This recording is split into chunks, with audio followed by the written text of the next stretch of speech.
The crystalline autumn wind carried the fresh smell of water as Isaac Turner walked along the deck. He looked over the railing as the ship floated down the Detroit River. There was a chill in the air, and he wanted to go below deck for a jacket. But first he decided to check on the young guy. He looked down the length of the more than 700-foot truck and tried to find his charge. Before he saw Jimmy, he saw something else that brought a smile to his lips. There, on the shore of Belly Island, a jewel in the center of the river between Detroit, Michigan, USA, and Windsor, Ontario, Canada, he saw them. There was a group of small children there, all waving as best they could at the ship as it passed by. The group of smiling children's faces brought a smile to Isaac's wind-worn face as he watched them. He knew that at that moment each of these children wanted to be on the ship. Tomorrow their thoughts would return to music, monsters, and video games. But for that one moment when the ship passed by, that was their only focus. That's the beauty of children. Isaac knew this from experience because he had two of his own. They put their soul into everything they did. If only adults could do the same. "Hey, Ike, who are you waving to?" Jimmy asked, coming up behind Isaac. "Just a bunch of kids out there on the beach," Isaac said. "Why bother?" Jimmy asked. "I probably made their day just by being polite," Isaac said. "Besides, what you show up for is what you see. You never know, one of these kids might grow up to be our next shipmate or next owner. I always try to treat people the way I would like to be treated. Me. The bad things you do usually come back to you. Good things, too." Jimmy nodded his head and shivered from the cold. It was really cool today, even for late October in Michigan. But at least there was no snow. Michigan had all 4 seasons. The weather in the state is also subject to sudden and violent changes. There was an old saying in Michigan, "If you don't like the weather, just wait 10 minutes and it will change." The ship on which they both worked as sailors was called Bill Maitland. His identification and vessel number was DQS-1. It was 729 feet long, 75 feet wide, and 38 feet high. The ship carried iron ore to ports in Michigan and Wisconsin. At this moment, in fact, there were almost 26,000 tons of pellets in its belly that would soon become cars and trucks. "Damn, it's cold in here," Jimmy snapped.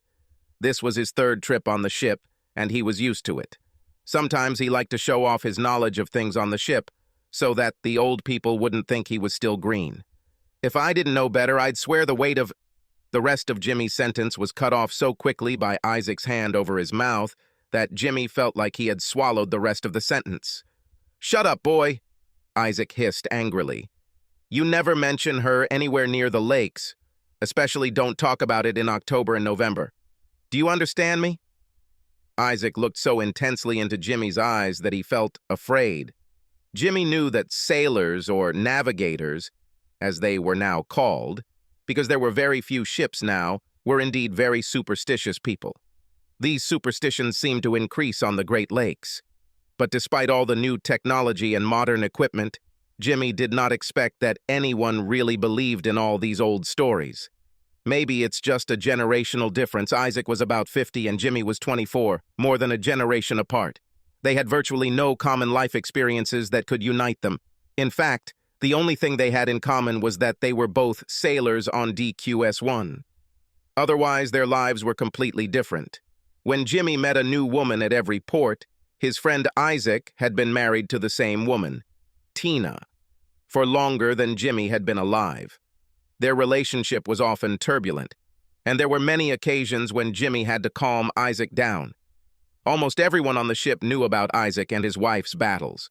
This is why Jimmy did not see himself in the role of settling the relationship until he left the sea. Maintaining a stable relationship is simply too difficult when you spend weeks apart. Isaac claimed that they stayed together because they loved each other. But Jimmy, having listened to the couple's almost constant battles, often wondered what love had to do with it. Isaac also adhered to many of the superstitious practices that had long been part of maritime folklore. Jimmy, on the other hand, was not religious or superstitious. He did not believe in anything that he could not see, feel, or taste. Even most of the things he could hear could be explained scientifically. One of his favorite shows to watch whenever he could on the internet was Ghostbusters, which showed that many things that people thought were supernatural were actually very easily explained. So Jimmy just laughed internally at his friend's absolute fear at the mention of the witch. Witch, thought Jimmy. Witch, witch, witch. Fuck the witch, Jimmy said, very quietly, as Isaac walked away. Although Jimmy's words were almost wordless and too quiet to be heard by human ears, they still echoed through the water of the river and became part of it. Being part of the river, they became part of Lake Huron, into which it flows. Jimmy's words were carried across the St. Mary's River and Sulak to Lake Superior. Lake Superior, by surface area, is the largest freshwater lake in the world. Henry Wadsworth Longfellow and Gordon Lightfoot wrote about Gitchagumia, meaning big water. Whatever you call it, Lake Superior is big and scary.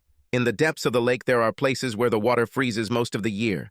Local superstitions stated that lakes and their sisters were all living things with spirits and personalities. There were legends surrounding the lakes of their abilities. In Jimmy's case, the problem wasn't the 10,000-year-old lake. The problem was something much younger, but at the same time, much older. Deep in the center of the lake, in one of the coldest parts of it, in an area called the Lake Ice Mansions, waves of Jimmy's words caressed his body. Simply touching the water, saturated with words, was enough. The creature began to move, and its eyes opened, a strangely icy blue color. The thin hand waved, and the wind along the surface of the lake rose, creating a whirlpool that pierced the depths of the lake. The rapidly rotating current did not go unnoticed by Superior herself. In a voice as deep and watery as the ocean, Superior said, "Go back to sleep, little sister. Your time has not come yet." The wind howled in response to the lakey, even as the whirlpool cleared a path for the body to reach the surface of the water. Something is calling to me, and I must answer. The force of the wind increased until the body, exhausted but swollen with water, rose to the surface and remained floating above the water. Thunder rang out and lightning struck the water. The winds rose to hurricane force in a very narrow arc around the body. The vacuum and friction from the wind sucked all the water out of the body. Lake water acted as a preservative, keeping the body fresh. As the body dried, air penetrated into it. The body has become the home of the wind consciousness. In some strange sense, the body became a vessel for the wind. This allowed the wind to interact with beings and objects on the mortal plane while remaining connected to the ethereal plane on which she and her cousins, the lake spirits, existed. Wind and lakes could always influence people, places, and things on both planes, but they had no knowledge of the results nor motivation for their actions on this one. Her sister Superior often sank ships and killed many without realizing it. The body, whose consciousness was now that of the wind, smiled as it thought about it. She shook her head vigorously, so much so that if she were still human, her neck would be crushed. Her eyes sparkled with unnatural fire and purpose. She still had thoughts in her head that belonged to the original consciousness that this body contained. This man had been dead for over 30 years in human time. She was surprised that she could still remember the man's name. It was November. The people, those fragile, useless little creatures, called her the November Witch. They knew her only from the storms she brought, awakening every year at this time. They knew so little. For the past 31 years, she has had her purpose among them. It's surprising that no one has figured it out yet. November looked around her and felt herself being drawn towards the shore. The call came from outside, beyond Gitche-Gumi, where the waters of Huron flowed. She felt this call very strongly and what it promised. But first, she needed a snack. Fuck the witch, really. Clifford Darden slid out from under the back of his 2008 Mustang GT. He was doing some work on the car's suspension. He needed stiffer upper and lower control arms to keep the rear of the pony car from bouncing every time he hit a pothole. The car had a lot of power, but it was difficult to transfer all of it to the road. He wondered why the hell Ford still refused to give the car independent rear suspension. Heck, most of them already come with a limited center differential, so why the hell do they still use a rear axle that is essentially a beam with a wheel on each end? Realistically, he didn't care. He loved his car so much that the imperfections of its design seemed to him more characteristic features than flaws. Cliff didn't know a single perfect person. What made him step out from under the car was the sound of another car outside his garage. He knew that most likely it was the arrival of his wife, Ramona. He dried his hands and climbed into the house, only to see an attractive blonde walk up the stairs and head straight into the bathroom adjacent to their bedroom. She's been doing this a lot lately. It seemed like she needed a shower every damn night as soon as she got home. He wondered what she did at her job as a receptionist that was so tiring that she had to shower as soon as she got home. This is not what he signed up for when he married her. He didn't even understand why she needed to work at all. His six-figure salary was more than enough to support both of them. Ramona's job didn't pay her nearly enough to pay for the clothes he bought her for work. He repeatedly sat down and showed her that in terms of saving money for them, it would be more economical for her to quit her job. The cost of the clothes she needed for work, in addition to her regular clothes, plus the wear and tear on her car and gas costs, were much more than she made. When you factor in the lunches she ate every day at her favorite restaurant, they were losing money on her job. He respected her desire to work and maintain a semblance of economic independence, but this was too much. They had been married for a little less than 2 years, and were already starting to fall apart in bed. They went from having almost weekly sex to where it seemed like she was now only giving him merciful sex once a week. Even that wasn't enough because it seemed like she was just coasting along. Cliff loved Ramona. He immediately fell in love with her just by looking at her. His heart was laid at her feet for her to do with him as she pleased. While Cliff wasn't a troll, he wasn't Romeo either. He expected her to crush his heart and walk away laughing.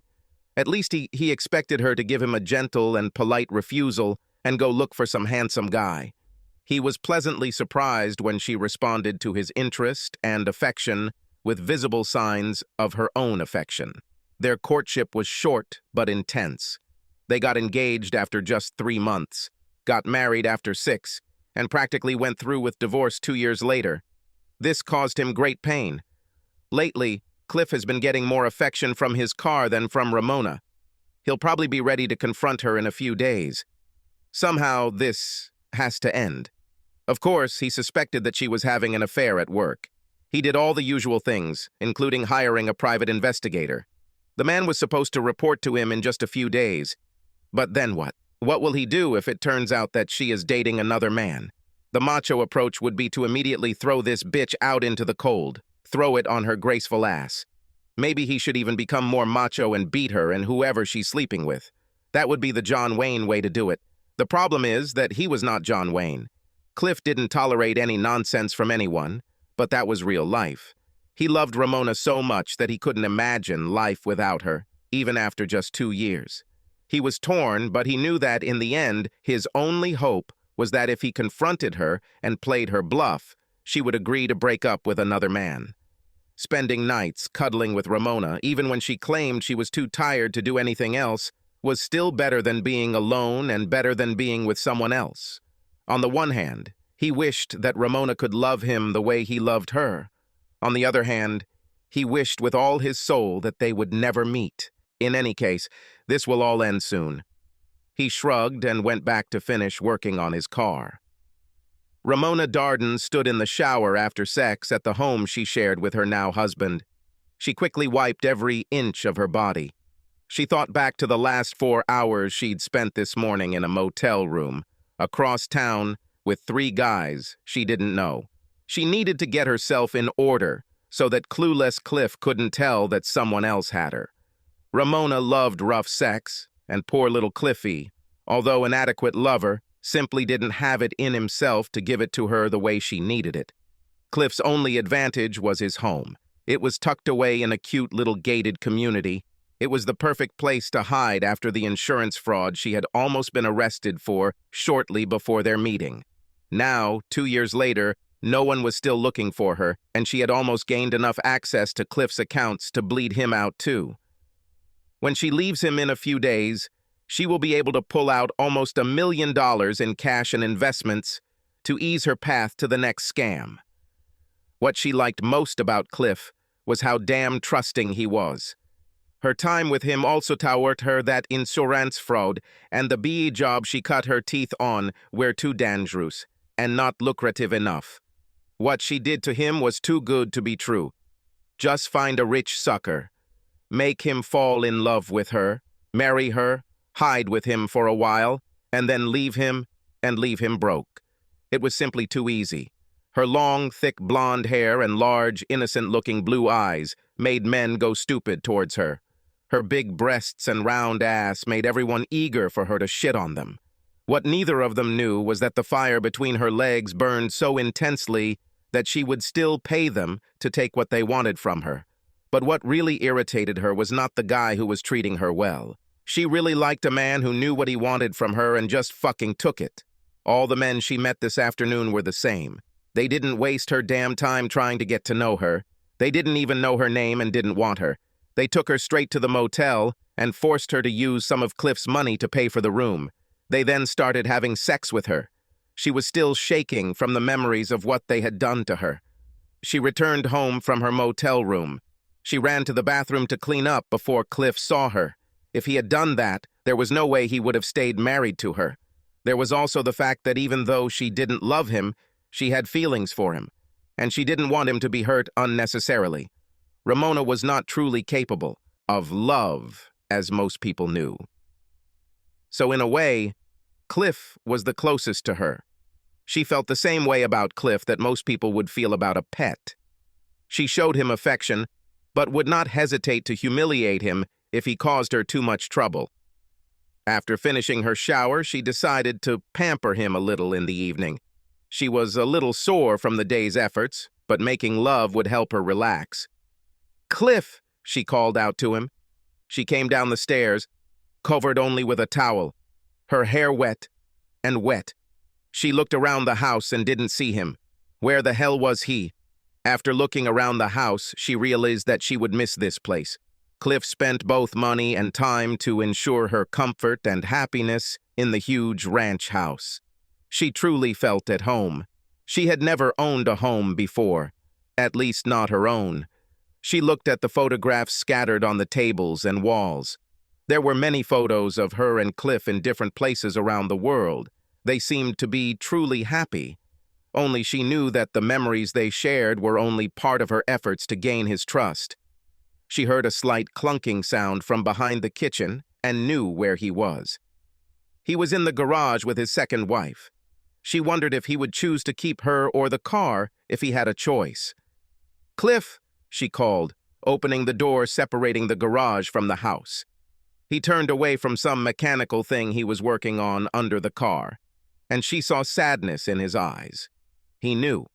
Her instincts, honed by years of fraud, told her unmistakably that she was the target. She didn't know exactly how much he knew, but he knew something, and they wouldn't last long. "Hey, honey, I've been thinking about you all day," she cooed. "It's been a few days since I'm a little tired," he said, looking back at his car. Now she knew the extent of his knowledge. The pain she saw on his face was jealousy. He suspected that she was mocking him. He'll probably ask someone to follow her. If they looked too closely, they might find something. She'll have to run away tonight. However, at this early stage of the game, she will not receive all the money. She will have to be content with a few $100,000. Luckily, her backup puppy will be home tonight. He was a sailor and could probably take her away if she pressured him. She'd already had sex with him on that huge ship he shouldn't have taken her on. "But baby, you don't want to," she began. She really wanted to try and save it if possible. Her best chance of getting all the money was to convince him to put up with her crap for a few more weeks. Honestly, she didn't want to admit it, but she really wasn't ready for her time with Cliff to end. Yes, he was ignorant, but he loved her unconditionally.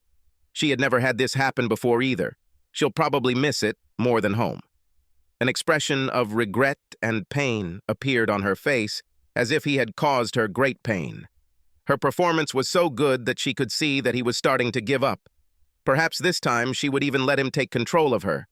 Everyone else she slept with just took it. So, why not give it to her husband? She almost laughed at that. She walked toward him and let her towel open a little. And then it happened.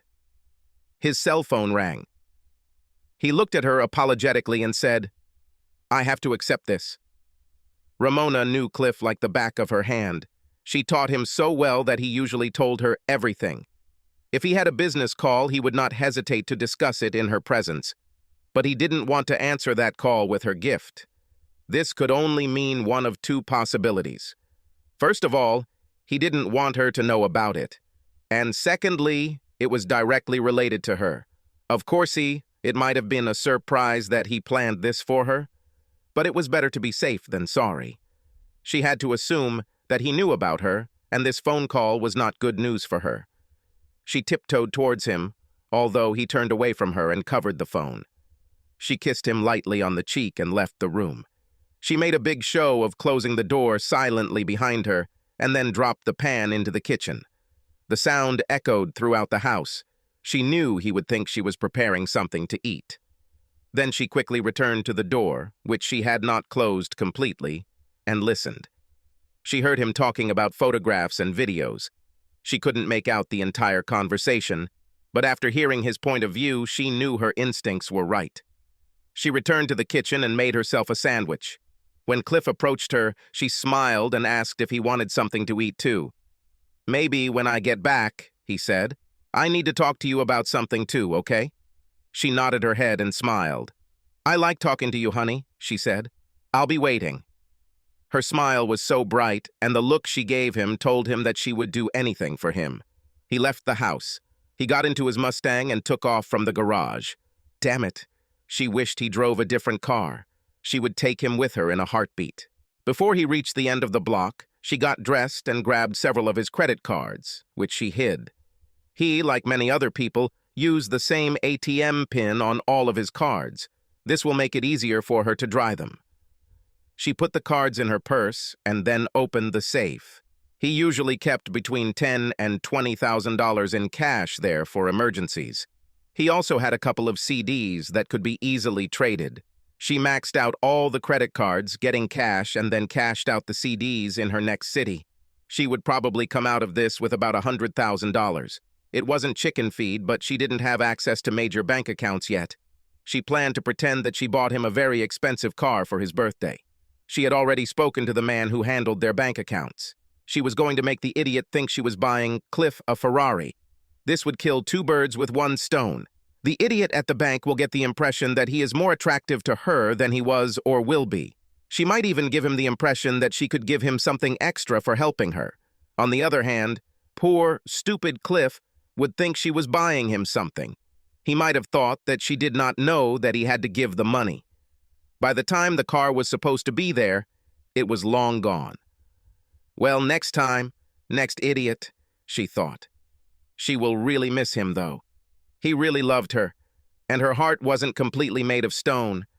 But she'll get through it. They'll both get through it. And in a way, she was doing him a favor. She taught him a very important lesson. He learns that he needs to be much more careful with his money and his heart. Cliff met with his private investigator, Frederick Sanford. "Sit down, Mr. Darden," said Sanford. Fred Sanford was an aging veteran who, after serving in the Army, went into the investigative business. Over the years, he has seen everything. He'd seen men cheat on their wives so often that hunting for strangers was like buying a hamburger. He also saw men who loved the wives who cheated on them so much that even after they caught them, they gave them chance after chance, until it became more of a game of don't ask, don't tell. He was confident that Darden would become one of them. This guy loved this bitch so much it was crazy, but who wouldn't? The woman was hot. Hell, Sanford himself would sleep with her too if he had the chance, and then tell Darden she wasn't doing anything. It would probably be better for the guy anyway. This way, at least he could maintain his self-respect. It wasn't much fun telling this guy that the woman he loved slept with everything that crossed her path. Age, gender, race, appearance, none of it seemed to matter. If it breathes, she will have sex with it. Mr. Darden, I have bad news for you, Sanford said. He put on a professional, sad voice because it made clients think he really felt their pain. In fact, clients paid better when they thought he was sorry for them. Your wife is definitely cheating on you, but the good news is it's not just one special guy. It would be a lot worse, Sanford said. Okay, I'm lost, Cliff said. Wouldn't it be better if it was just one guy? God damn it, a lot worse, Sanford said. If she sleeps with one guy all the time, there are feelings involved. She probably loves him, or even very much. If you put her back against the wall, she might even leave you for him. But if it's multiple guys, then she probably loves you but needs more sex or more excitement or something like that. These things are easy to fix. You might even save your marriage. Then maybe her sex drive is just a lot higher than yours, and instead of hurting your feelings, she just goes out to get what she needs and then comes home to you. How does she treat you when you are together? Asked Sanford. Well, she treats me well, Cliff said. He began to see it completely differently than he had previously thought. Perhaps things are not so simple. She just seems to come alive when I walk into the room. So that's it, Sanford said. Take this folder. Go home and show her the pictures and videos. Scare her. Make her think you want a divorce and get some counseling to help you get over it. Cliff's mood improved significantly as he headed home. Jimmy fell asleep in his bunk to get some sleep after helping the rest of the crew unload most of the cargo. It was hard physical work and very tiring. He had already taken a nap before he called Melissa, his woman in town. She was several years older than him, but she was so cells that it didn't matter. Jimmy also knew that she was married, and he didn't care about that either. He slept with her, not her husband, so it was her husband's business. Even though there was a large crane that lifted most of the cargo, Jimmy and other crew members, as well as trucks from the pier, put in hours of extremely hard work to unload the ship. They moved 13,000 tons of pellets and loaded almost the same weight of uncoated castings. Both the pellets and the rest of the castings will travel to Wisconsin with the ship. They'll be heading to Wisconsin first thing in the morning, so Jimmy will only have the chance to meet Melissa for one night. On the way back, he will stay for 3 days, so maybe they will even have a real date of some kind. But tonight will only be about relieving tension. Jimmy, there's some kind of screen waiting for you, Carl Jones shouted. Carl was another crew member. He had only been aboard the ship a few weeks longer than Jimmy. Carl had a reputation for being cunning. Most of the crew had already decided that he was a pretty normal guy until you trusted him with something you didn't want to lose. Carl also seemed very willing to break any rule he thought he could get around. Do you want me to bring her to your room? Carl shouted. Hell no, Jimmy said. The captain is on shore. What he doesn't know won't hurt him, Carl jokes. Okay, bring her here, Jimmy yawned. 10 minutes later, Ramona, whom Jimmy knew as Melissa, was having sex with him. Ramona was still sore from the men she met at the motel earlier, but did her best to make Jimmy think she was hotter than ever. What Jimmy did to her actually hurt, but she had long ago learned that moans of pain and moans of pleasure sounded very similar, and most men could only perceive what they wanted to hear. He truly believed that she missed him so much that she was waiting for him on the dock when she really needed him to persuade him to take her to Wisconsin that night, or early the next morning. It was clear to her that Cliff would most likely send the police and his private investigator after her because of the stolen money. Although Cliff could afford to lose it, this amount of money would send her to prison for a very long time if she were caught. When Jimmy finished with her and turned over, she pressed herself against him. She immediately noticed that he seemed to move away from her. She immediately realized that, unlike Cliff, Jimmy did not want any intimacy with her. She was just a girl for the night. Now that he had her, Jimmy didn't need her anymore. This put her in a difficult position. She needed a place she could hide and a way to get out of the city at the same time. She should have waited until they were away from the dock to have sex with him. Now she was at his mercy and had virtually nothing to offer other than the promise of more of what he had already received. This made her realize that she had done something very stupid. She left the man who truly loved her with all his heart and soul. What does she have to do with this? She received some money. He always gave her everything she wanted. Cliff was handsome, kind, and rich. What more could you ask for? Unlike the man lying next to her, trying to figure out a way to get rid of her, Cliff melted every time she touched him. She will soon turn 30. She tried to avoid running and hiding from the law for most of her life. Isn't it time for her to get real and give herself all the things that everyone else has?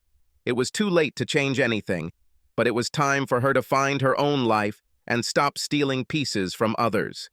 "Jimmy, I missed you so much," she lied. Jimmy yawned and looked at his watch. "We better get dressed, honey," he said. "I wouldn't want to be late." "Darling," she thought. "The bastard probably doesn't even remember the name I gave him. It's funny that I don't remember myself." "What's my name, Jimmy?" she asked.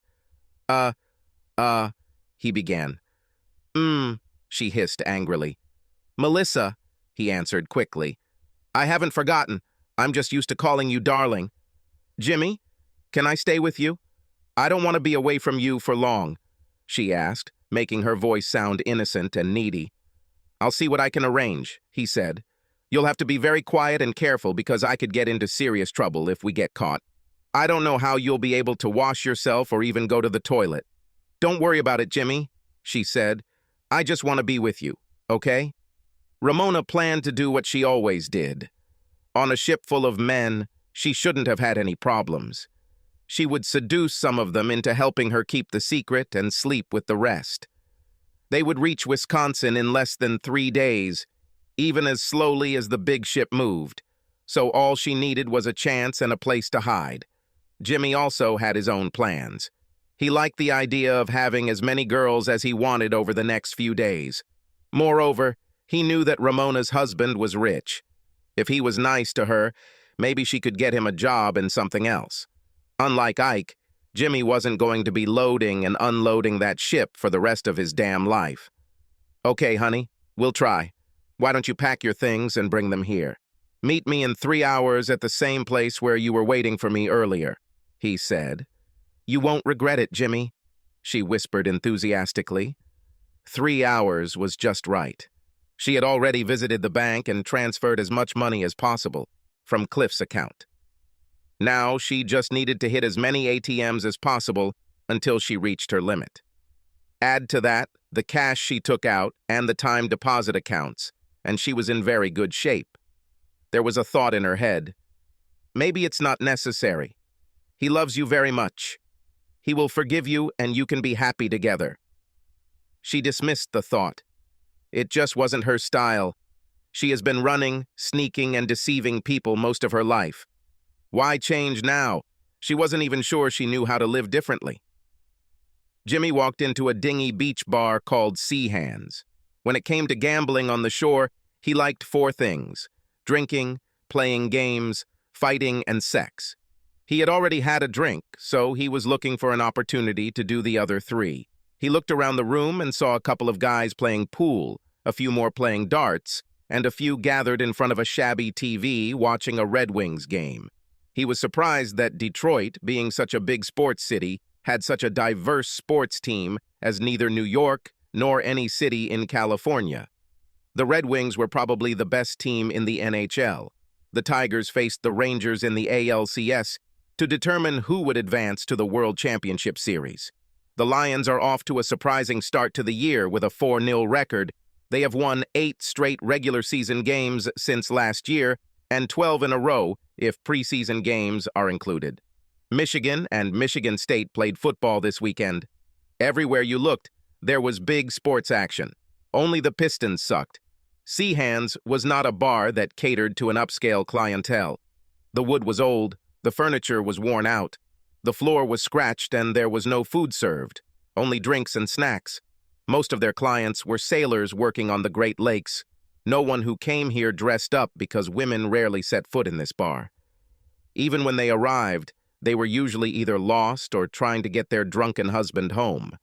Even in these 2 situations, they left as quickly as they could. It was as if they felt like they didn't belong here.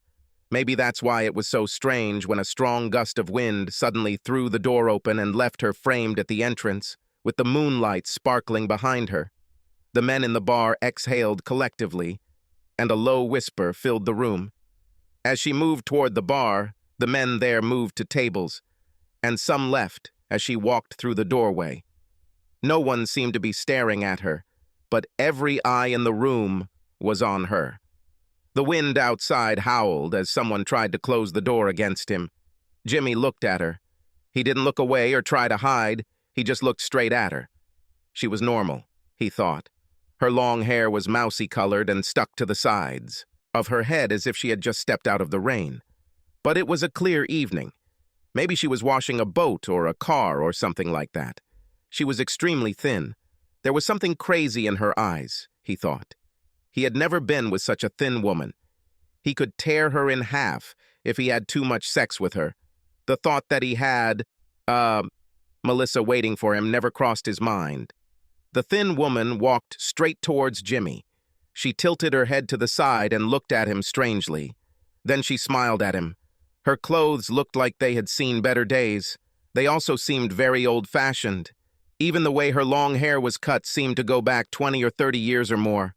She was either very poor or a girl for the night, or both. Now Jimmy had a game he could play. He had a new game in mind.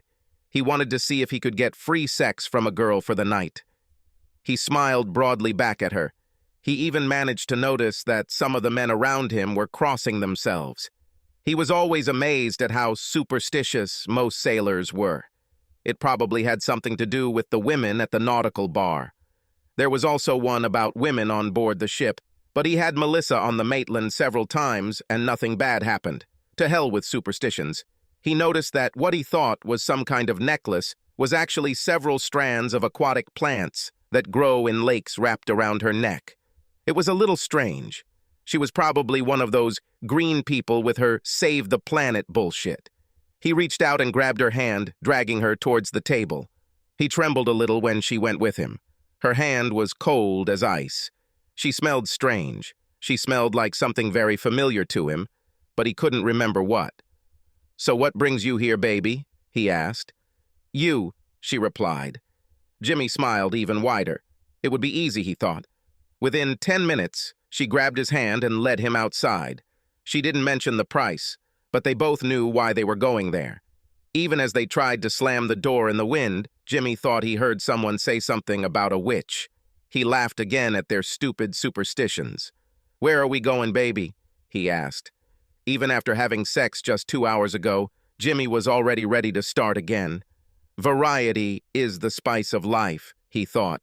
This one didn't have as big breasts as Melissa or as juicy an ass, but he felt like it would change his life.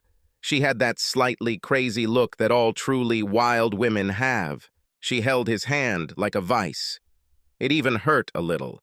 She pulled him towards the docks as the wind picked up another notch around them. The river was calm just a minute ago, but the waters there began to rush, almost as if there was a storm brewing. The funny thing was that when he looked down the river in both directions, the water seemed calmer and calmer the further away from him it went. It was almost as if a storm or mini-storm was following him. He had heard of strange localized weather patterns and localized storms, but he never expected to see this. She pointed to a small boat that was rocking on the waves. "She eats." The boat was barely tied to a small pier, which was used by local fishermen who did not have their own boat. "There's no way I'm going to get in this little boat in this rough water," he said. "How scared are you?" she asked, smiling. "No, I just prefer to keep my head on my shoulders," he answered sharply. She smiled at him again, as if she liked the image. While she smiled, the weather calmed down almost instantly. The river barely moved, and the wind became much weaker, almost a warm breeze. "It was just a blip," she said. "They happen from time to time in the fall. But being a professional sailor, I know you've heard of them, right?" "Of course," Jimmy lied. "I guess if you're scared to get on the boat, we'll have to refuse," she said. But I just love the way the waves and the movement of this boat make me feel. I would do almost anything on a boat. It's kind of my fantasy." In the moonlight, her smile was really hot, and the look in her eyes and that word, everything, stuck in Jimmy's mind. "Race to the boat!" he shouted. As Jimmy looked at the boat, a chill ran down his spine. It wasn't so much fear as it was a kind of anxiety, as if something was telling him not to do it. But all this passed when he saw a woman stretched out on the bow of a small boat. The woman wasn't beautiful, but she was just sexy. The strange thing was that Jimmy didn't actually see her get on the boat. He followed her a little behind, and then she just appeared in the boat, almost as if the wind had carried her to the boat.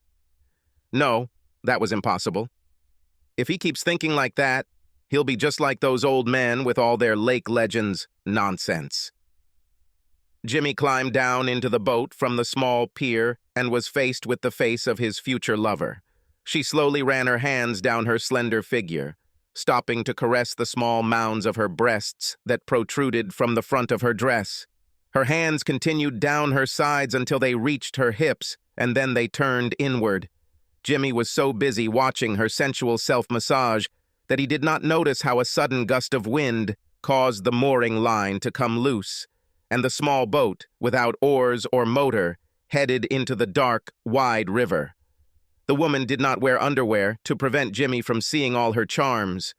She was probably just some homely housewife looking for a little excitement.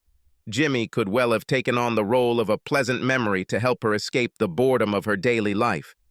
Jimmy crawled forward on the boat to get closer to it. He noticed that she was smiling. In fact, she's saying, "I fucked too much." Obviously, she wanted him. "Oh yes, Jimmy," she said. "I want you so much." It was strange. He didn't remember telling her his name, but he must have said it. "In fact, I wanted you before I even saw you," she said. It was funny. He usually said such stupid things to girls. He usually groomed them to get them into bed. Another strange thing. Her voice changed. At first, he thought that maybe it was just a voice distorted by passion. The hormones that accompanied sexual arousal gave her voice a different sound. But it was a big difference. Her voice was not just a hiss driven by passion. It sounded like the sound of the wind. "How could you want me before you saw me?" he asked. That fear has returned. His own voice sounded different than usual. Perhaps there was some strange atmospheric phenomenon changing both their voices. Jimmy looked back and noticed that the boat was far away on the river. If it happened during the day, it would be easier for them to call for help. But at night, at this time of year, they could freeze. Her words brought him back to reality. Jimmy was suddenly colder. The wind grew into a powerful gust, and the waves became larger and larger. Why was everything so calm just a few moments ago? "It was your beautiful, romantic words that woke me up and called me to come and find you," she said. "What did I say?" Jimmy asked. "Whatever it was, I'm sorry. I take back my words. I didn't mean it. I didn't mean anything by it. Oh, God, help me." The woman at the front of the boat simply laughed. "God's resting, Jimmy. It's just us here." The wind carried more strange sounds to Jimmy's ears. The same sad song played, as if only for him. The song says, "The lake never gives up its dead when the autumn storms come early." "Please give me a chance," Jimmy cried. His words were lost in the wind, but he knew she heard him. "What did I do? What did I say to wake you up?" "Oh, you'll remember, Jimmy," she said as the wind grew stronger. "Remember when you called me? You said it over and over again. Damn you, witch!" Jimmy realized that his life was over. The woman's face took on a completely different look. It was something very old that predated all other religions in the region. She was part of the wind. Actually, yes, she was the wind itself. The woman in the boat was the November witch. Jimmy felt his body being lifted high above the boat. He was suspended in the air among the fierce winds. The wind blew up the water, even the sand on the riverbank. The sand moved so fast that it began to peel the skin off his body. He screamed in pain as wounds and cuts appeared on his body. "Why are you screaming, Jimmy?" she asked. Her joy horrified him more than what he now understood. "Because it hurts like hell," he said. "Try to be treated like this yourself. I would rather drown." Even as he said this, Jimmy knew he had made a mistake. Suddenly, the wind died down and Jimmy plunged into the icy waters. Instantly, his cuts began to ache from the water when it touched them, but it was only a moment. The water was so cold that he began to freeze immediately. Jimmy tried to swim but couldn't. Then he felt something grab his ankle underwater. He opened his eyes and tried to look around to understand what he was caught on. His surprise came when he realized that he had not caught on to anything. The witch grabbed him by the ankle and dragged him to the bottom of the river. As Jimmy began to lose consciousness, he could barely make out the appearance of the woman holding him underwater. She seemed to be sitting calmly in front of him on a rock at the bottom of the river, watching the life leave his cooling body. Jimmy felt his soul being pulled out of his body. He didn't just die, he was destroyed. His memories left him even as his body succumbed to the cold and lack of oxygen. As his lungs burned, he forgot about his childhood. As the water filled his pores, he forgot his name and his youth. It was the most terrible death imaginable. Jimmy could accept death, but shouldn't he have seen his life before his eyes? They didn't give him this. He forgot his name as his soul was absorbed into the witch, and suddenly she jerked. She looked back and moved with anger. With a movement almost too fast to see, she headed towards the surface and flew above it. Jimmy was forgotten in her response to what was bothering her. The warrior stood on the riverbank and shouted. He was dressed in black leather from head to toe. His eyes sparkled in the moonlight as he focused his gaze on the troubled waters. "Gash Gadino Gizis," he shouted again. "Come out and talk to me before I banish you." Suddenly, November broke through the surface of the water and floated in the air, held by the winds. She laughed when she saw the man. "What do you want, little man?" she asked, laughing. "I am very busy." "Go back to your place," shouted the warrior. "These are not your lakes. Let go of the one you are tormenting and return to your place before I banish you."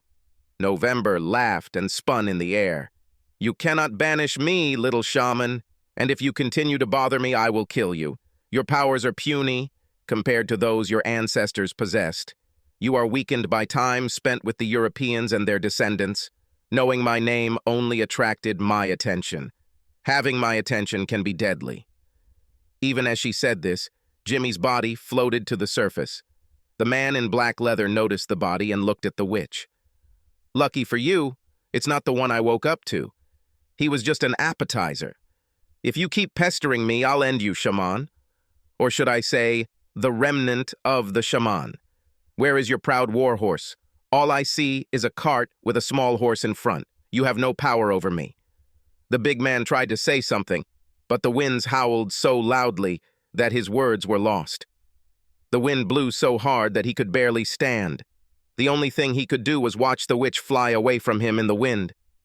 After she disappeared, he ran to the riverbank. The body was close enough for him to grab it and bring it closer to shore. He dragged the body to shore and began performing artificial respiration. He shouted, but there was no one to listen. He took out his iPhone and called 911. He continued performing CPR until paramedics arrived. The police came with them. He explained to them how he pulled the body out of the water, and they took control of the situation. He spoke to the police and simply told them that he had gone for a walk and stopped nearby to watch the boats passing on the river. As he approached the water, he saw the body and pulled it ashore. None of the police or paramedics had ever seen such wounds on the body. In addition to almost drowning, there were large cuts on the body that looked like scratches. They wrote down his name and phone number and said they might have questions for him later. Paramedics weren't sure the man would even survive.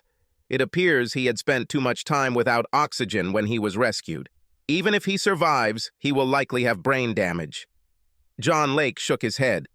There was too much going on here. His great-grandfather was a powerful shaman. His grandfather was a powerful drunkard. And his father, who knew? He left shortly after John's mother gave birth to him. His knowledge of old customs and rituals was scanty. He was not a shaman. Damn, he was an engineer. He worked in quality control at Ford's Hamtramck plant.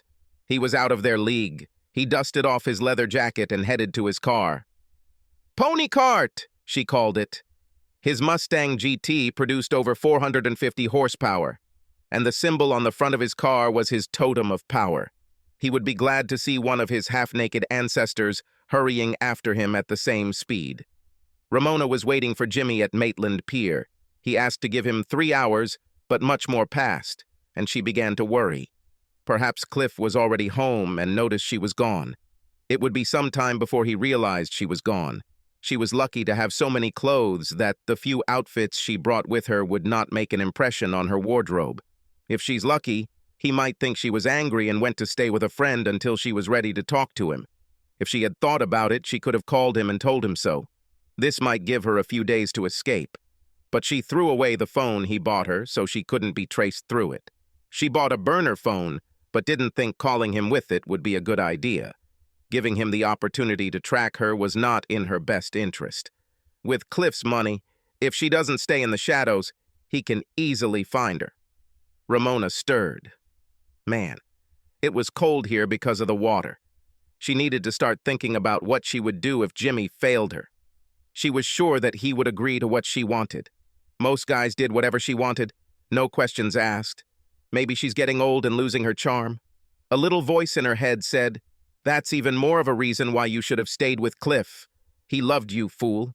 You could have been happy and had everything." She shook those thoughts away when she saw the flash of a lighter on the deck of the large ship. "Hello, sailor," she called. He looked at her, and Ramona saw that he was the same guy who had told Jimmy earlier that she was waiting for him. He looked at her and waved, then took a drag from his cigarette and headed towards the gangway. He climbed down the aluminum structure and was at her side in a few moments. "Damn, it's cold as hell in here," he began, and noticed that he had interrupted himself. "Why are you just standing here?" Ramona smiled at him, and Carl felt the blood drain from the large brain into the smaller one. "Oh, you're waiting for Jimmy again," he said. "He should be back any minute.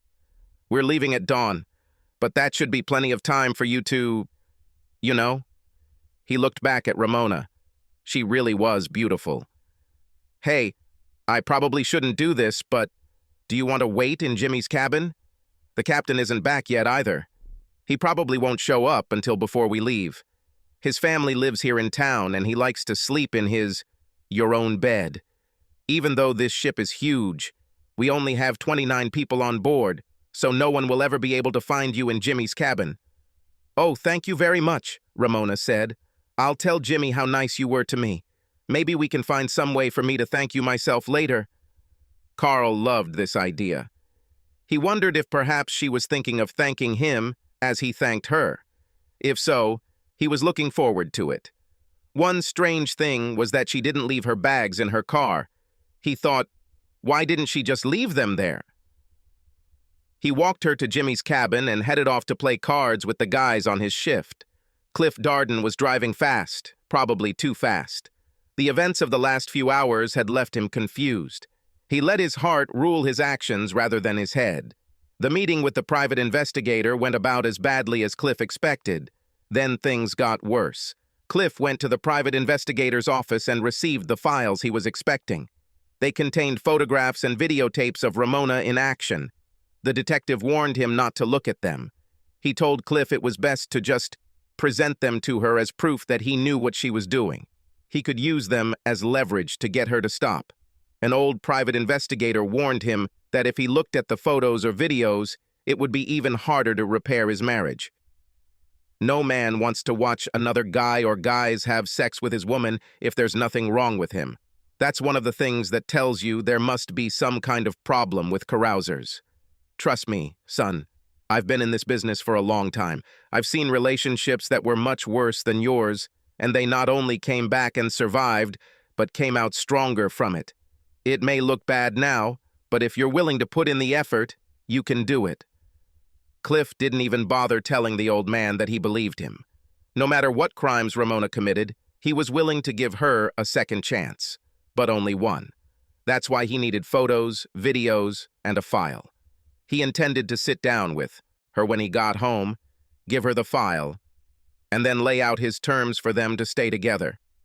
She knew that the prenuptial agreement they had signed would leave her with next to nothing if they divorced in less than 7 years, and only 2 had passed. The weirdest thing about it was that even if Ramona cheated on him, having her in his life was much better than the alternative. He simply had no choice. He loved her so much that the thought of life without her was painful. If that makes him a coward, so be it. Cliff returned home wondering if she actually had a reason to cheat. Maybe she was addicted to substances or something stupid like that. Maybe it was a gamble. Ramona obviously didn't know how much money they actually had. Oh God, let this be a gamble. He could pay off her debts, send her to counseling, and they could go back to their old happy life. "Ramona!" he shouted as he entered the house. He placed the file on the kitchen table. He had already rehearsed what he was going to say to her in the car on the way home. He was going to tell her to look at the photos, and maybe even the video on file. He was going to tell her that he had already seen them, and had no desire to watch them again. No, it sounded better to say that if he saw them again, there would be no way for him not to kick her ass out of the house. No, it sounded like he was hitting a woman. If he saw them again, there would be no way for him to avoid throwing her out of the house. It sounded better. It sounded stern and controlled at the same time, without sounding like he was hitting a woman. The only thing wrong with his plan was that Ramona wasn't home. He called her several times and walked around the house, but she was not there. He sat down at the kitchen table with the files in front of him and pretended to be angry.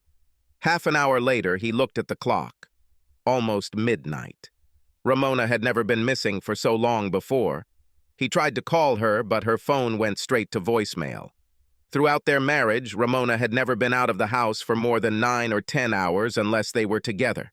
Something was wrong. He felt it. He tried calling several of her friends, but none of them knew anything about her whereabouts. Cliff didn't know what to do.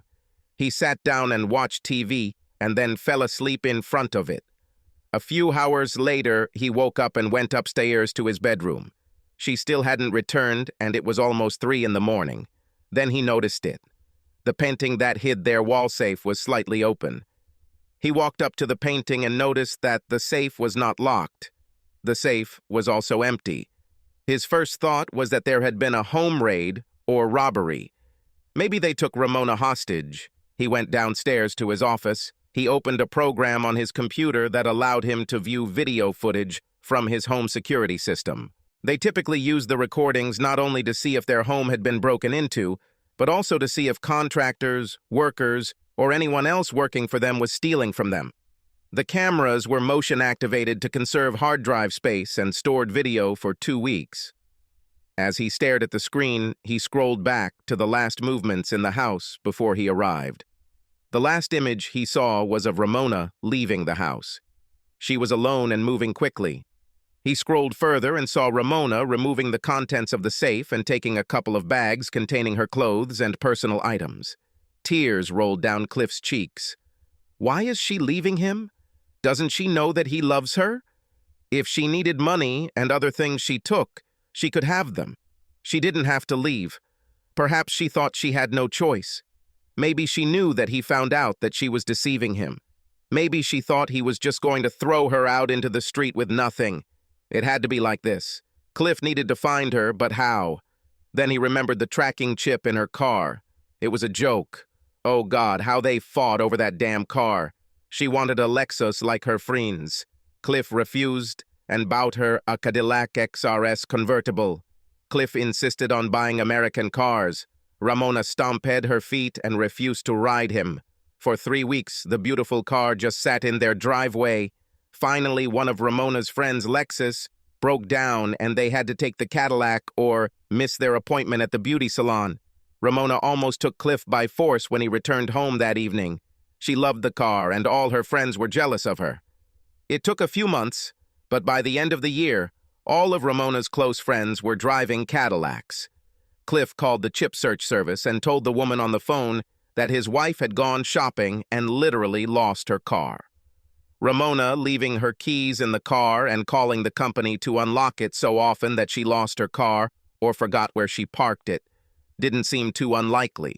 The woman gave Cliff the location and he jumped into his Mustang, heading towards the embankment. As he pulled into the parking lot closer to the location, Cliff saw Ramona's bright red Cadillac. He ran to the car and knew it was all over. The car doors were open. The keys were on the seat along with the envelope. He opened the envelope and read the note. "Cliff, don't miss me or be upset. I wish I could tell you I'm sorry or say some kind words to make you feel better. But the truth is that in the end, it would give you a false sense of hope and would only make things harder for you in the long run. It's not because you found out I cheated on you, so don't think that's what it's about. Don't torture yourself trying to figure out what you did wrong and why I stopped loving you. What you need to realize is that our entire marriage was a lie. I never started loving you because I never started. From the moment we first met, you were just a way for me to hide from the police and everyone who was looking for me.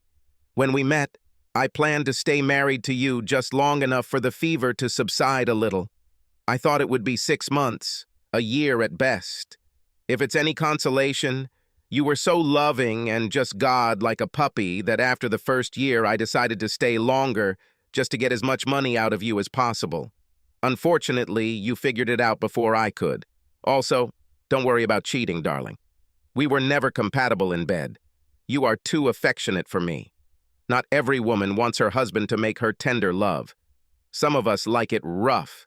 Your style just didn't fit. I'm sure that someday you will find yourself a boring girl and make her happy as hell, and even have a house full of children, but I'm just not that girl. If I have a regret, it's that I know your poor heart will break. Trust me, Cliff. You need someone to deceive you.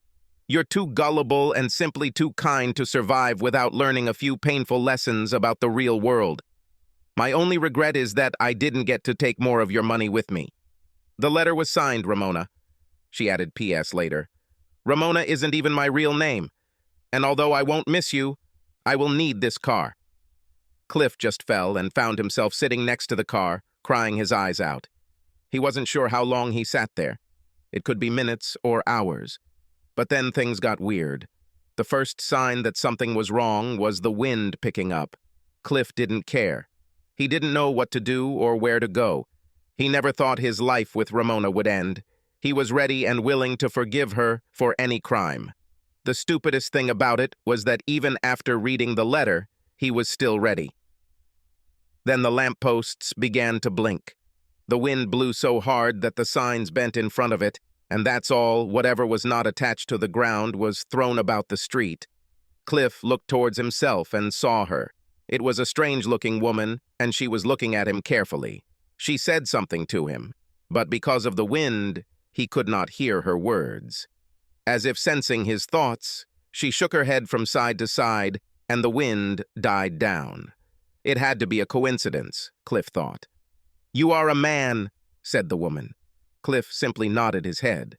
"Hardly," he said quietly. "I don't understand," said the woman.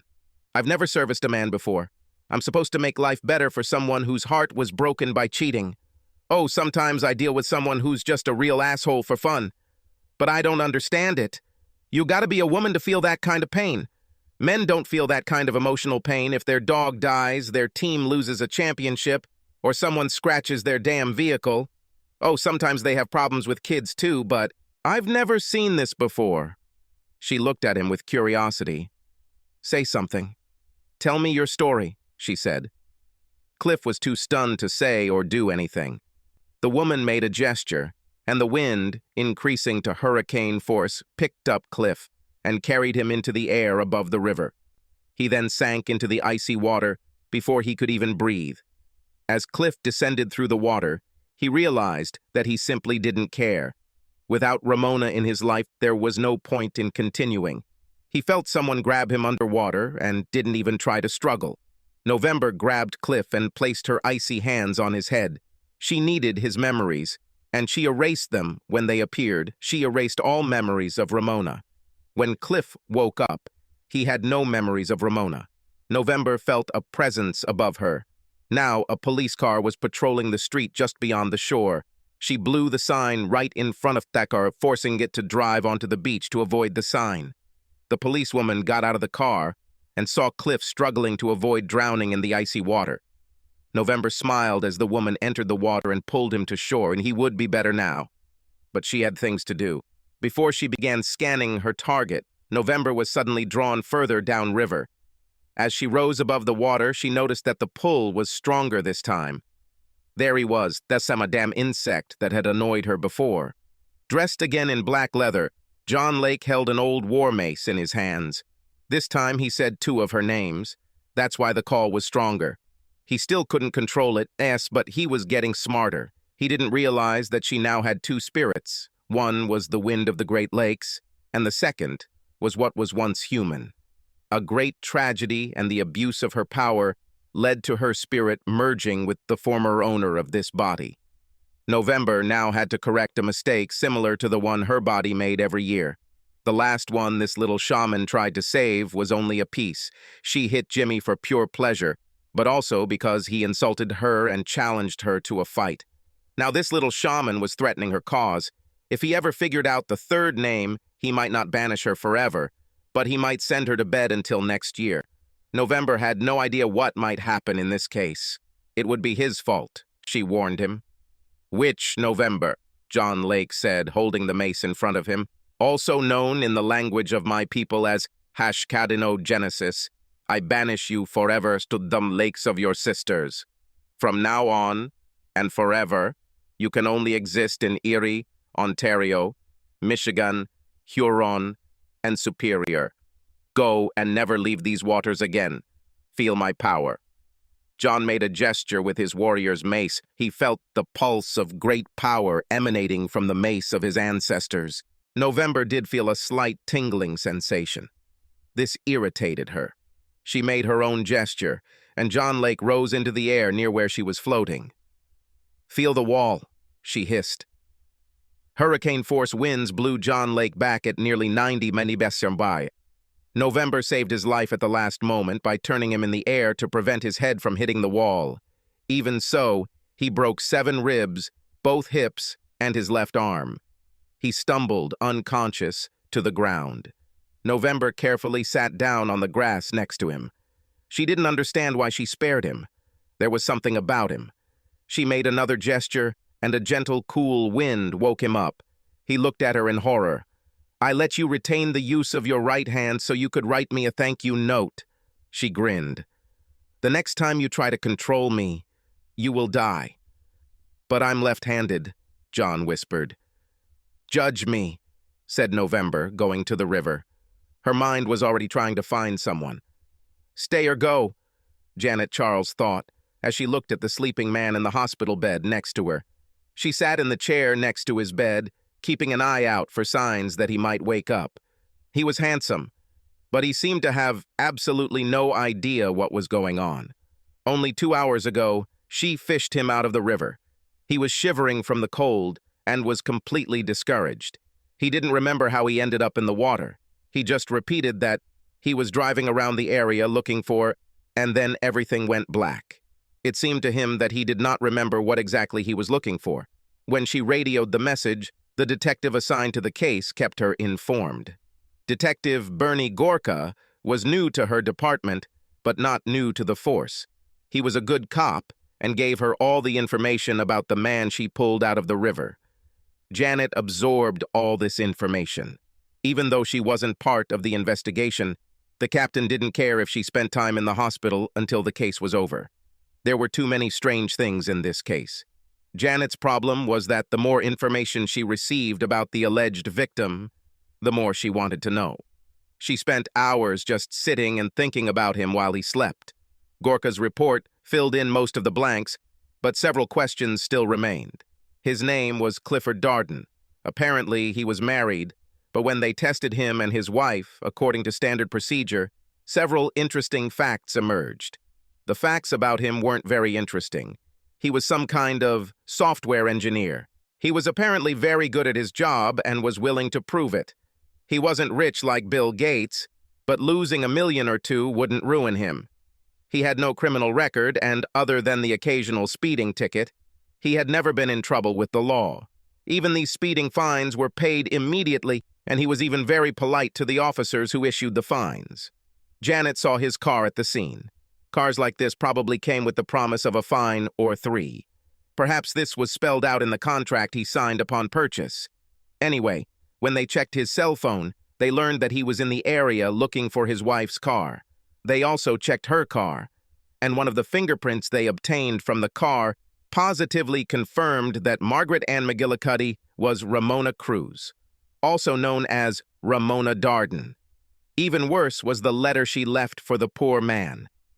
When Janet read this letter, it tore her heart. What kind of woman is it that leaves such a letter to a man who loved her as much as this guy? Even the stern men, polished in battle, felt pity for him in action. Most of them couldn't look at him. It was like interviewing a person with a serious illness. It wasn't the disease that scared you, or even the fact that they had it. It was that there was a possibility that you could be in their position. The police had statistics on failed relationships and broken marriages. Any of these guys could be in the same position as Darden. Janet herself was no stranger to bad relationships. Her last boyfriend she lived with was a little tougher than usual. The fact that she was a police officer is clear was a blow to his male ego. So there were several arguments and fights. The last time they came to a fight, it started with him just pushing her and quickly turned serious. Her self-defense training helped even the odds. But in the end, his 193-centimeter frame simply overwhelmed her 162-centimeter frame.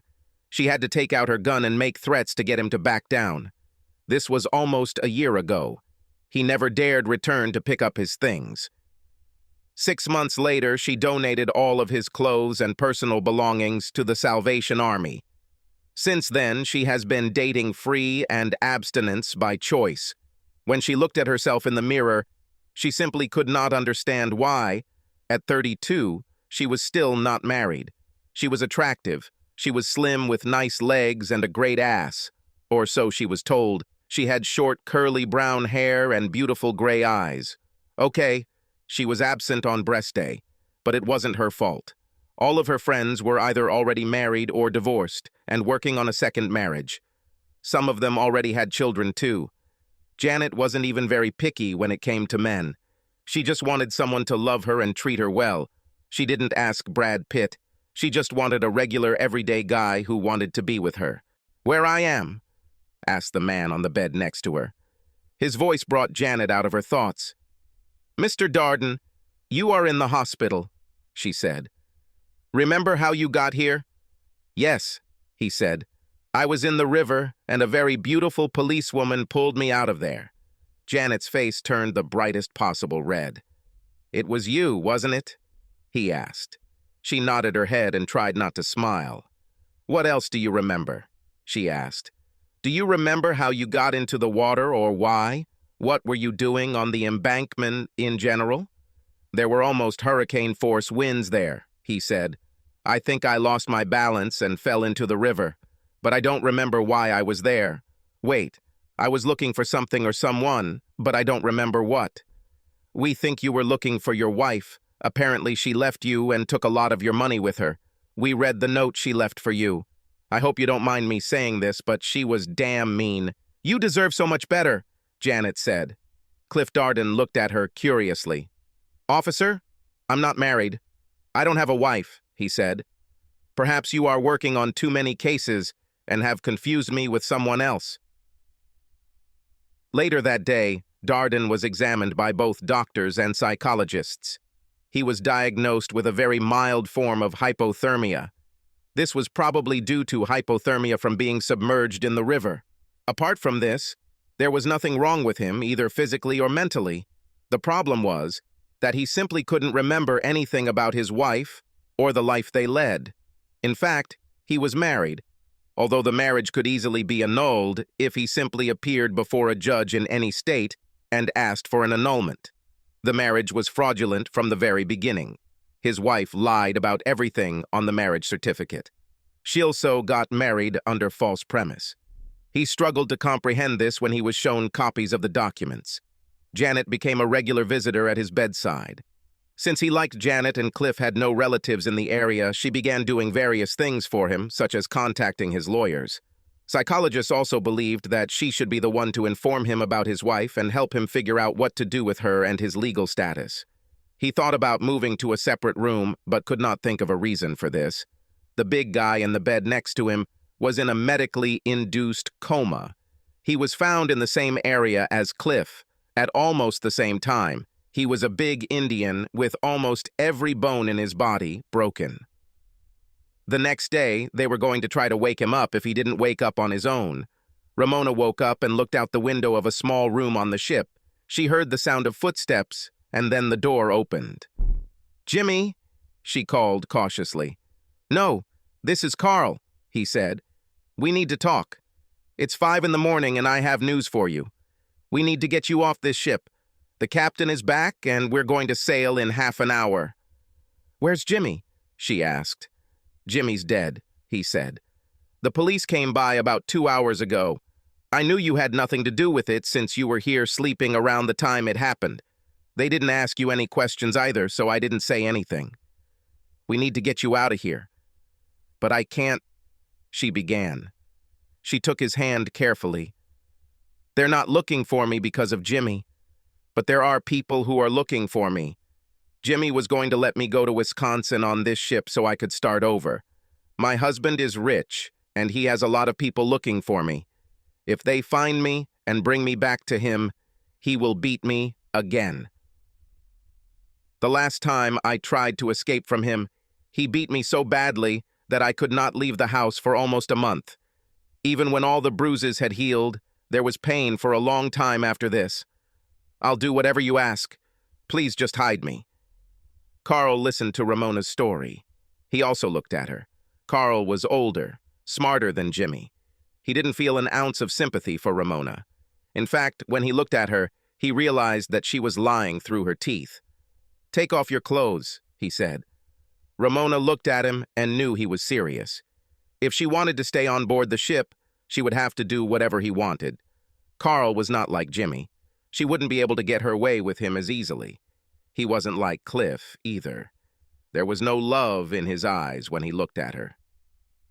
She took off her clothes and stood naked in front of him. She flexed her breasts and arched her back to make her ass stand out as well. "Come here and kneel," he ordered. Ramona did what he wanted. For her, it was a matter of survival. She was sure that Cliff had already found her car and the note, and the police were probably looking everywhere for her. She needs to stay on this ship at all costs.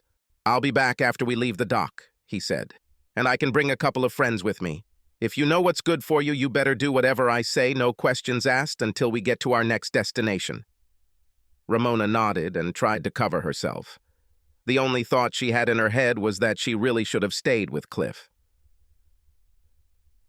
John Lake woke up in the hospital. Almost his entire body was bandaged or in a cast. Everything he could think about hurt.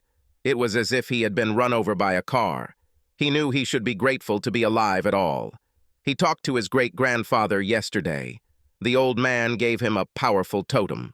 The war club had great power, as it was supposed to, and he used both names for the autumn storm elemental. He used both the Ojibwa version of her name and the name that Great Lakes sailors gave her.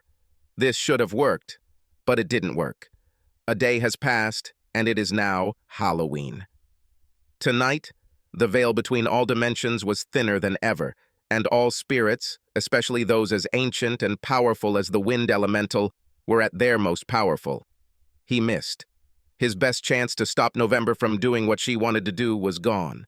He felt in his bones that the man she had killed the first time, as she had said, was just an appetizer. She wanted to kill someone else, and there was no way he could resist it. Now he realized that he was not a very good shaman. Yes, he drove his Mustang and wore black leather, but when it came down to it, November ate him and threw him away.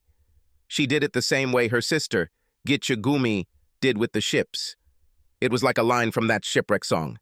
This good ship was a bone to chew when the strong winds of November came early.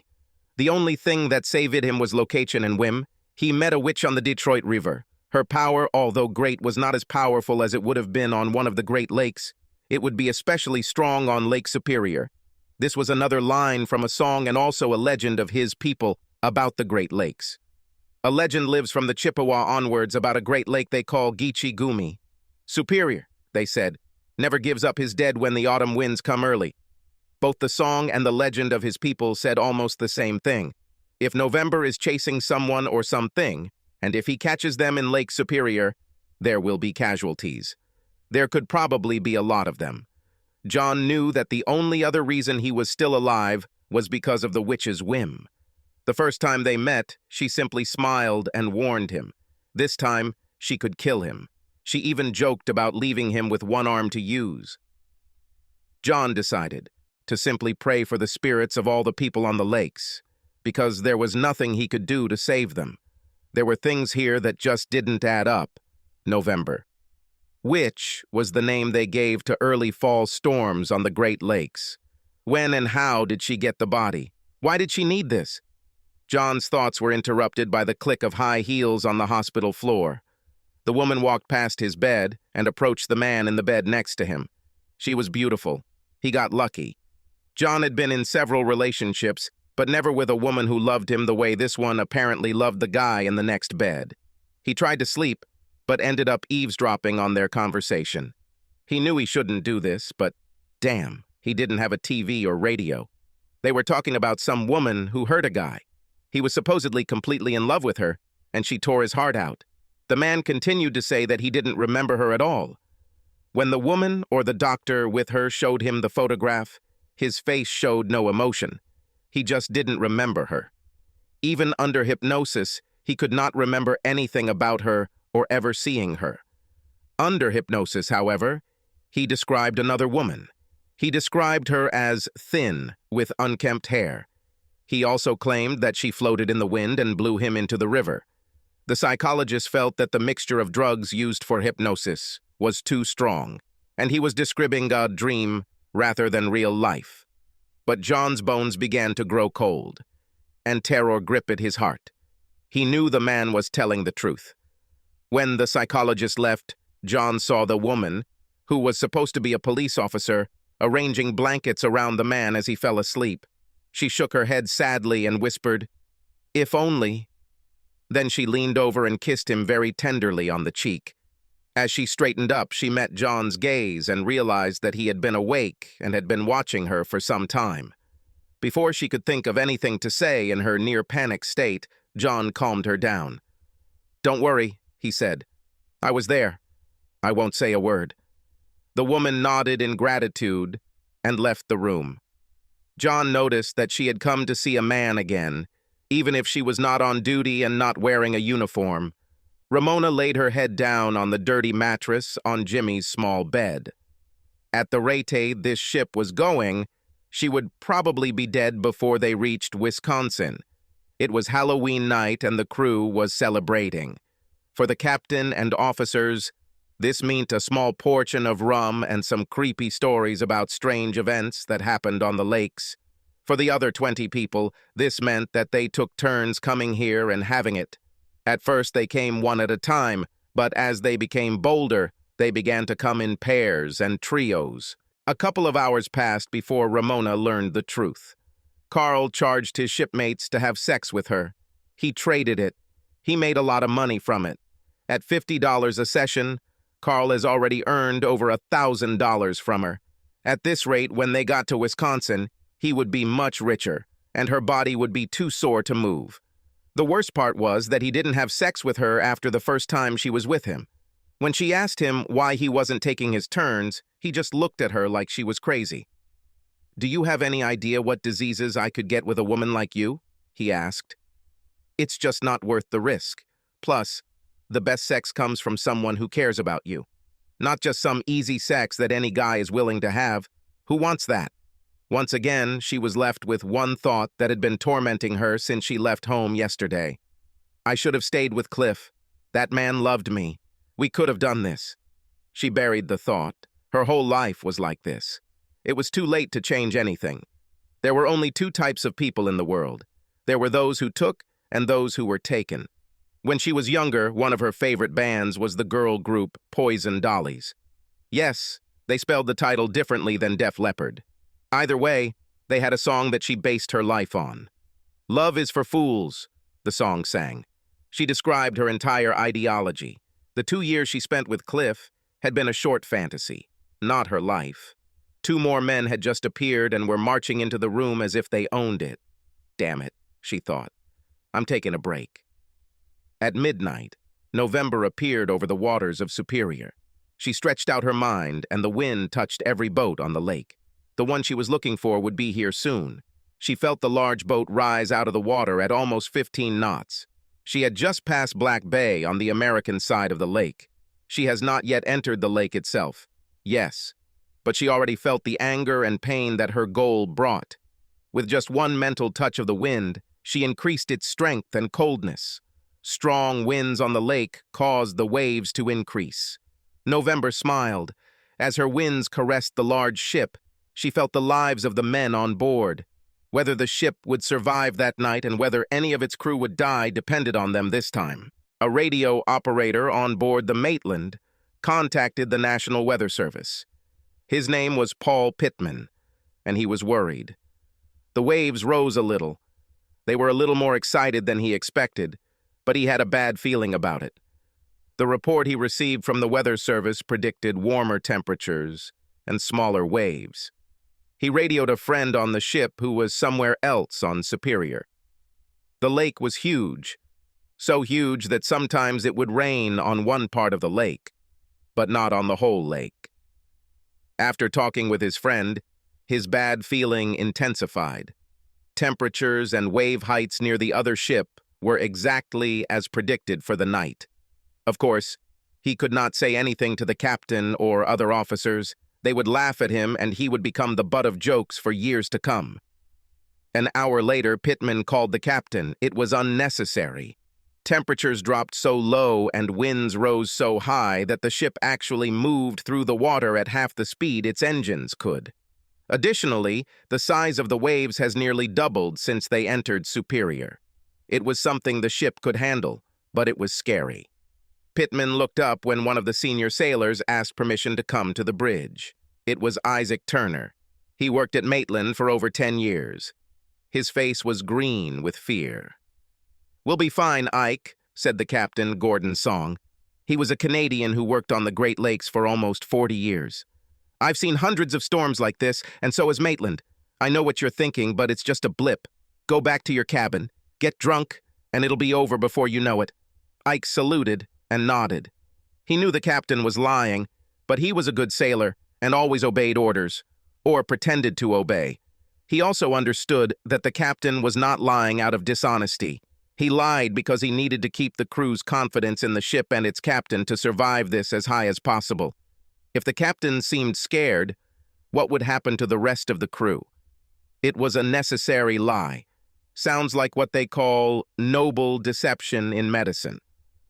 If a doctor told you that an injection would be very painful, most people would never allow someone to give them an injection. Likewise, if the captain told the crew that he was afraid or started spreading old superstitions, who knows what might have happened. But Isaac had never seen such waves on the Great Lakes and in particular on this ship. It was like being on a goddamn American City ride, and a ship of this size should have been breaking the waves, not rising and falling on them. Everywhere he looked, he could tell that every man knew, as did the captain too, it was the Witch of November, come to steal.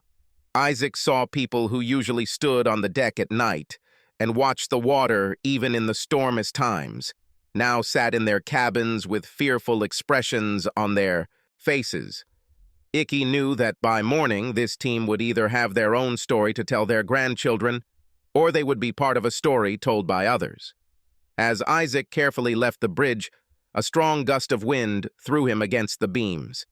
He clung on for a split second and was then swept off his feet. Suddenly, an even stronger gust of wind caught the large man and held him in the air. He returned gently to his feet and looked around. This was strange, he thought. Jimmy would appreciate this story. Of course, he would never believe her. Jimmy didn't believe in anything, Isaac. That was his problem, a voice said from behind Isaac. He turned around and looked. There, at the railing where she and Jimmy had watched the kids wave at them in Detroit, stood a slender woman. "Come and talk to me, Isaac," she said calmly. All the shaking movements of the ship didn't seem to affect her. She stretched out her arms and her long hair fluttered in the wind. She smiled as if she had no fear. At that moment, the ship began to descend down the side of the giant wave. Isaac couldn't tell if the rain was falling horizontally or if the wind was simply blowing streams of water across the deck. In any case, the rain almost froze him as soon as it touched him. Why doesn't the woman freeze? She has almost no clothes. And why isn't she afraid? Isaac was scared out of his mind, and this was his ship. Why is this woman not afraid? Then he realized. Recognition led to awareness. Fear gave way to humility. Isaac walked to the railing next to her. "It's you, right?" he asked. "I'm afraid so," November smiled. You, he began. "Yes, Isaac," she smiled. "I came earlier this time. You know what that means, right? But it doesn't have to be a bad thing." Isaac took a deep breath and looked at the woman standing next to him. Something inside him told him that the thought running through his head would not be reasonable. "Even if I let you throw me overboard, Isaac, I won't die. I can't die like you say, because I'm not really alive, and by God, I'd be absolutely furious when I came back." "Up. I was hoping you were smarter than that." "What do you want me to do?" Isaac asked. "Go and call your captain."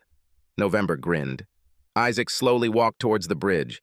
This time, he burst into the room with a look of absolute fear on his face. All the officers in the room turned and looked at him. "What are you doing, Ike?" Pittman shouted. "You know that this is wrong." "What happened, Ike?" asked the captain. "Are you okay?" "No, Captain," Isaac shouted. "This is a real witch. Every sailor worth his salt knows what these storms are called and why," said Captain Song. "Pull yourself together before I send you to the cabin into custody." "No, Captain," shouted Ike. "It's really her, and she wants to talk to you. She's here on this damn ship, and if you don't talk to her, we won't make it until morning." "What the hell are you talking about?" asked the captain. "The November Witch is not a person. It is a name for storms. Tell that crap to that woman standing at the railing in the almost hurricane-force winds, like she just went out for a walk on a sunny afternoon in goddamn Florida," Ike shouted. "If you think I'm wrong, just come out there. You can always lock me up or fire me. Just go and talk to her." Realizing that he might have gone a little overboard, Ike added, "Sir," and hastened to raise his hand in urgent greeting. Captain Song walked to the cabinet on the back wall of the bridge. He opened the cabinet and issued rifles to each of his officers. One of the men, Tom Dooley, a big fighter, gave up his rifle. "It's about a girl, right?" he asked. Isaac nodded. "I don't need a gun," Dooley said. "If I have to, I'll just beat her ass and throw her overboard." The captain, followed by 7 men armed with rifles, and big Tom Dooley, who was slobbering just thinking about strangling a woman and throwing her into the stormy waters, left the bridge. Ike took this opportunity to leave here. "What are you doing on my ship?" asked Captain Song. The woman standing at the railing, Ike said, turned to look at the captain. Her expression spoke of her amusement. "Who are you?" the captain barked. "What game are you playing? Why are you standing on my deck half naked in the middle of this damn storm?" "You already know who I am, Captain Song. Don't act like you don't understand. Your ship might be a little wet." She smiled. "Mr. Dooley, put this woman in the cabin until we figure out what's going on here," the captain shouted. Tom Dooley approached the woman with murderous intent. When he raised his fists to try to grab her, she raised an eyebrow and held up one delicate finger. A sudden gust of wind lifted the large man into the air. He hung there, floundering and screaming, while the others looked on in shock. "You really don't need men like that on your ship, Captain," November said. As if it were an afterthought, she waved her hand and Dooley flew from the ship and fell almost 100 yards away into the icy waters. There was not even a cry to mark his departure. The other men, even before the captain could say anything, raised their rifles and fired. The men looked at her, waiting, or rather hoping, for her to fall. There was a long silence. No blood flowed from her wounds. She didn't fall or even lose her balance. She simply looked at the captain and started talking again. "I tried to do it in a good way," she said. "It seems you won't let me. You have entered my sister's waters, and we received you as guests. But not anymore. Before this evening is over, Captain, I'll get what I want one way or another. Now we'll do it my way." The woman raised her arms and flew into the air on another of those gusts of wind that the captain suddenly realized she had control over. He, now realizing his mistake, saw the waves become even higher. The waves began to look like mountains of water rising from the lake. He realized that his ship could not survive in such waves. A wave, almost 50 feet high, was heading straight towards him. This wave will be the end for the ship and all the people on it. "What do you want?" the captain asked quietly. Instantly, the spasm of the wave stopped, and the lake became calm. Where the waters had just boiled excitedly at almost Arctic temperatures, the lake calmed down, with a barely perceptible cold wind. "I want that bitch," November said. "Only now I want her for several reasons." She pointed a finger at one of the bullet wounds on her forehead. "Which bitch?" asked the captain. "There are no women on my ship. No offense." "No hard feelings," she said. "Bring your entire crew on deck." Captain Song ordered his officers to go around the entire ship and bring in the crew. There was no need to explain to them what was happening. Most of them already knew, thanks to Ike. There were whispers and cheers as they came out. More than one person covered their mouth when they accidentally mentioned a witch. Most of the brave men hid along the sides as far from November as they could. "Gentlemen," she said, addressing everyone, "sorry to bother you. This is new to me. I'm not used to dealing with people. Usually I just sink your little boats and drown you. So you can all leave here tonight, safe and sound. I have no intention of harming you. If you don't have to. I only want this woman. But hear me, either she leaves or all of you."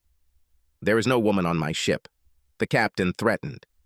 "I'll give you 10 minutes to make your decisions," November said. The captain gathered with his crew. There was a heated conversation going on there. "I will not die and leave my family without a breadwinner for the sake of some bitch," one sailor shouted. "What bitch?"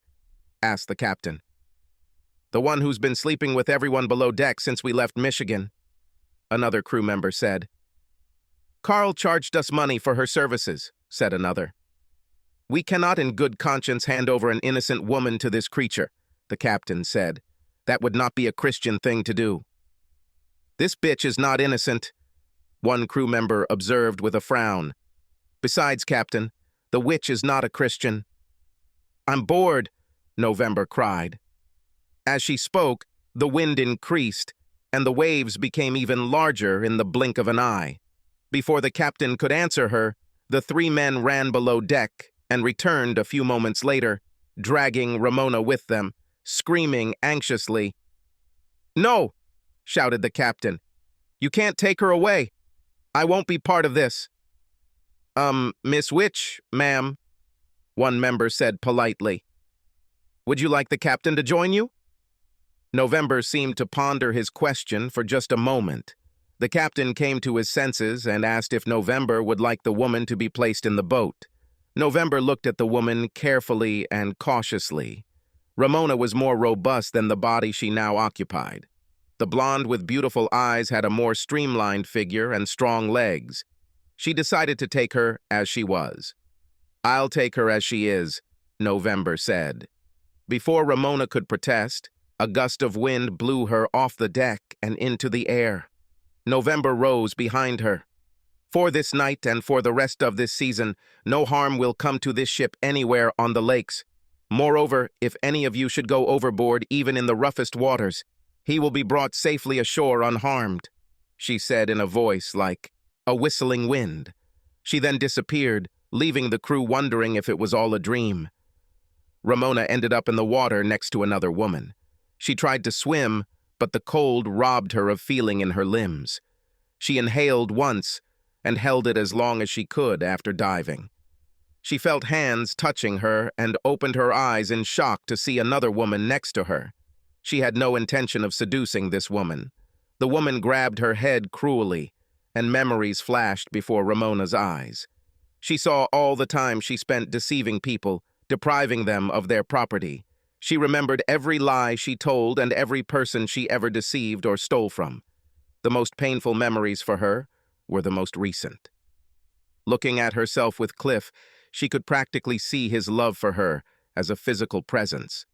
She couldn't believe she had wasted such a precious feeling. At that moment, she realized what a hateful creature she was and how much better the world would be without her. A thought came into her mind. It was as if someone else was talking to her. She opened her eyes and saw that it was another woman. 36 years ago, I was you. That's why I am who I am now, to rid the world of creatures like you. Ramona nodded in her shame and pain at how she had spread her life. At that moment, she wanted to die, and she died. It was not an easy death, nor a painless one. The icy laco water poured into her lungs. Her alveoli, filled with water instead of oxygen, could not function. Her body twisted in icy agony, and her soul left her flesh. 2 female bodies surfaced. The wind of the whirlwind came around them faster and faster. One body was releasing lake water at an alarming rate. Water has been the only thing holding the body together since November 1975. Without water, the body quickly died and disintegrated into dust. The wind spirit that was November took on a new, much sexier body. It stretched out and curved over the surface of the lake, and the waters became calm. She had no urgent matters, and sleep was calling her. A huge chasm opened in the water. Not now, November said quietly. I have one more thing to do, a feeling November hasn't felt in over 30 years. Aboard the Maitland, Paul Pittman answered the radio message. He then switched to his computer and sent an email attaching photos. He was ready for this. Immediately after the women left the ship, the captain swore them all to secrecy about what happened. He also informed them that security cameras are always installed at the pier. He was sure that sooner or later the authorities would realize that the woman was on board his ship. He collected some of the photographs and/or videos his team took of the woman during her time on board. It was them that Paul sent to both the Coast Guard and the Detroit police. He told them that the woman had been found aboard the Maitland shortly after they left port. She was partying with the crew and got very drunk at a Halloween party. They sent photos and videos proving her actions were completely voluntary. Unfortunately, her drinking caused her to fall overboard. At that time, they were still looking for her. They called the Coast Guard, and a boat was on its way to help them search for the body. It was a terrible accident, but nothing more.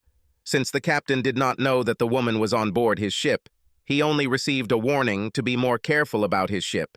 It also turned out that Tom Dooley disappeared during a storm and strong waves. Tom's body was also not found. It was very strange, but the Coast Guard inspected the ship several times from stem to stern. They also sent divers and search parties for 2 weeks, but none of the bodies were ever found. The police closed their case, and the Coast Guard did too after exhausting the search for bodies. All vessels in the Great Lakes region were on alert for several weeks, but there was no need to worry. That year did not bring November storms.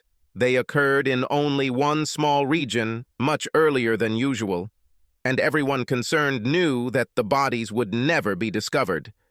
Gichigumi never gave up her death when November came early. Sailors on the lakes always remained vigilant before the gales of November. 3 days after Halloween, Cliff Darden got into his Mustang and drove home. He knew that this was his home again now, and not just the empty house it had been when he first left the hospital. Strange things happen sometimes, and this one was the best. Even though it had only been a few days, Cliff knew it was right. It was something he needed to fill the void in his life. When he opened the door, Janet rushed towards him. She hugged him as if her life depended on it. Her life may not have depended, but her heart did. It was very early in their relationship, but Janet was confident that Cliff was the man who would give her everything she wanted. A home, someone who would love her and treat her well, accept her love in return, and maybe children someday. This was what Janet wanted most. Cliff kissed her, and it felt good. Very good. In his reverie, his mind was filled with the thought that he had done this before with someone else, but this time, it felt right. Almost 2 months later, John Lake left the hospital. He could barely limp. Doctors told him not to exert himself for some time, but he would make a full recovery. He still had several weeks of physical therapy ahead of him, but over the past 7 weeks he had worked hard on his recovery with one goal in mind. The day after Halloween, when the investigation into the mysterious missing memory of his neighbor's wife was closed and the policewoman assigned to his case somehow became his girlfriend, another strange event occurred. A few hours after Cliff and Janet left the hospital, and John was in the grip of another round of pain as his bones began to heal, he had a visitor. At first he thought it was a dream. She was a beautiful blonde with big breasts. She leaned over John and kissed him with her cold lips, and all his pain went away. "We started with what is wrong," she whispered. "I'm sorry I offended you, but you made me angry. When you leave here, if you want to see me again, come to the water and call me by name." She must have mistaken him for someone else. No woman ever hurt John. Maybe it was a dream. John parked his Mustang and walked out of the hospital. He had to use his credit card to pay for parking because the car had been there for so long. He really didn't expect it to start, but the Mustang's engine started immediately, without even wheezing. John wondered where he should go. He just started driving. He rode back north to the places where his people still had small settlements. These were not reservations, just small towns where some people lived who still believed in the old ways. He drove past the town, waving to several familiar people he had known since childhood. "Hey, John, are you back?" Several people asked warmly. "I don't know," he replied. "Maybe." John got out of the car and sat on the bench, looking out over the great water. "November," he said. His voice was so quiet it was almost a whisper. He laughed to himself. "It must have been funny for me to think about it." While he was laughing, the water began to swell and a figure jumped out of the water. She landed and walked towards him, her body drying up as she approached. "It took you a long time," she said. "I just got out of the hospital today," he said. "Do you like the new look?" she asked. He nodded his head and took her into his arms. "Just try not to piss me off," he smirked. End.